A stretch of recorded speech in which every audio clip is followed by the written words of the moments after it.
सी गांव में 3 दोस्त रहते थे, अनुराग, सुजल और करण। वो तीनों बहुत बहादुर थे। अगर गांव वालों को कोई भी परेशानी होती थी तो वो तीनों दोस्त मदद के लिए सबसे आगे रहते थे। उनके गांव में सब कुछ ठीक चल रहा था। सब लोग मिलजुल कर रहते थे। एक दिन अचानक गांव में अजीब सी घटना घटने लगी। गांव के बच्चे एक एक करके गायब होने लगे, जो कि एक चिंता की विषय था। इसीलिए सभी गांव वालों गांव के चौपाल पर इकट्ठा हुए और इस समस्या को समाधान के लिए बात करने लगे।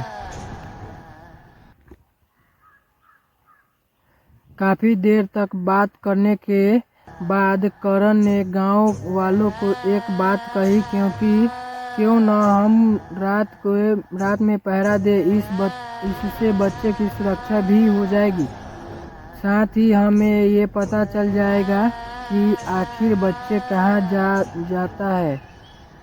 गांव वाले को ठीक लगी और इस तरह से कभी अनुराग, कभी सुजल और कभी करण तीनों गांव में पहरा देने लगे और इस दौरान बच्चे का गायब होना बंद हो गया। एक दिन सरपंच ने सभी गांव वालों को बुलाया और कहा, जब से हमने अपने गांव में पहरादारी करना शुरू किया तब से गांव के बच्चे कहीं नहीं जा रहे हैं। लेकिन ऐसा कब तक चलेगा? कब तक हमारे गांव के आदमी रखवाली करते रहेंगे? हम इस समस्या को जड़ से निकाल कर फेंकना होगा। सरपंच की बात सुनकर अनुराग को एक योजना सूझी और उसने कहा, अब रात में वो सभी पहरा नहीं देंगे। जिस पर करण ने कहा, सभी रात में सभी छत पर छुपे रहेंगे, चोरी कर रहा है। उसी रात करण, अनुराग और सुजल अपने अपने घरों से छत पर जाकर रात होने का इंतजार करने लगे। जैसे ही रात हुई, सुजल ने देखा एक बच्चा सुजल के सामने वाले घर से निकल कर जा रहा था। सुजल उसे देखकर बड़ा ही हैरान हुआ।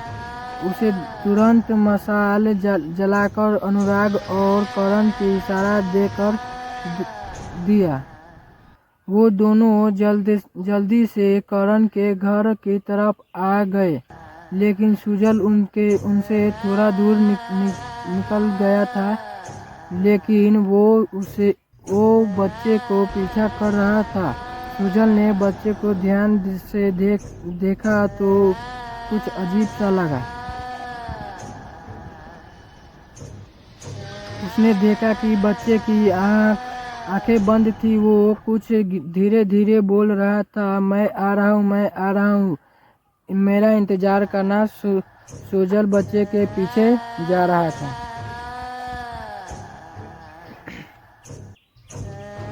और सुजल के पीछे अनुराग और करण। तभी वो बच्चे घने जंगल की तरफ जाने लगा। उसे घने काले जंगल में लोग दिन में जाने से डरते थे और वो बच्चा आंख बंद कर किया रात में जा रहा था।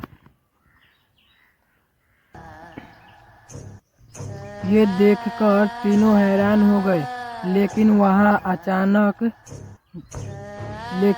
अचानक जोरों से आंधी चलने लगी। पेड़ों के पत्ते जोर से हिलने लगे और बच्चे कहाँ गायब हो गया, जिसे देखे सभी हैरान हुए और जंगल की ओर निकल गए। वो तीनों जंगल के अंदर जाने ही वाले थे, तभी वहाँ सरपंच के साथ मेघा और सुमन भी हाथ में मशाल लेकर आ गए।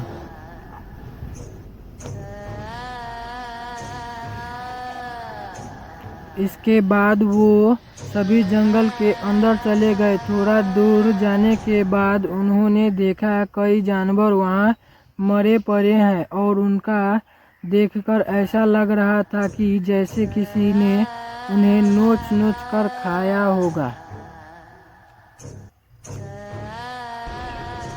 ये सब देखकर अनुराग कहने लगा, यहाँ जरूर कोई न कोई गड़बड़ है। जो हमें नहीं पता है वो बच्चा किसी बड़ी मुसीबत में है, न फंस जाए। मेरी जल्द ही उसे ढूंढना होगा।